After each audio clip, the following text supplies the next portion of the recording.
തന്നെ. അങ്ങോട്ട് കേറ്.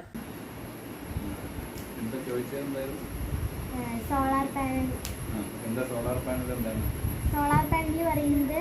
സൂര്യപ്രകാശം ഉപയോഗിച്ച് വൈദ്യുതി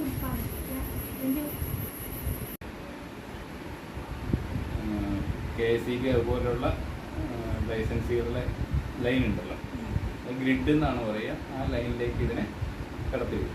അപ്പം നമുക്ക് ആവശ്യമില്ലാത്തപ്പോൾ ലൈനിലേക്ക് ഇത് ഉൽപ്പാദനം നടക്കും. വെയിലുണ്ടെങ്കിൽ ഉൽപ്പാദനം നടക്കും. ആ സമയത്ത് നമുക്ക് ആവശ്യമില്ലെങ്കിൽ ഇത് ഇങ്ങോട്ട് പോകും, ലൈനിലേക്ക് കയറി വേറെ ആരെങ്കിലും ഇത് ഉപയോഗിക്കും.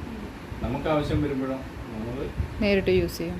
നമ്മൾ ലൈനിൽ നിന്ന് ഉപയോഗിക്കും. നമ്മൾ എത്ര ഉപയോഗിച്ച് എത്ര ലൈനിലേക്ക് കടത്തിയിട്ടോ അത്ര നമുക്ക് ഫ്രീ ആയിട്ട് ഉപയോഗിക്കാവുന്ന സംവിധാനമാണ് ഇപ്പോൾ.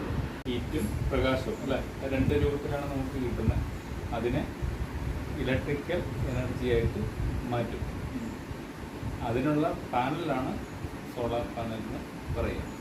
ഈ സോളാർ പാനൽ വെറുതെ കൊണ്ടുപോയി വെച്ച് കഴിഞ്ഞാൽ നമുക്കത് ഉപയോഗിക്കാൻ പറ്റുമോ? സാധാരണ രീതിയിൽ വീടുകളിലൊക്കെ വെച്ച് കണ്ടിട്ടുണ്ട്.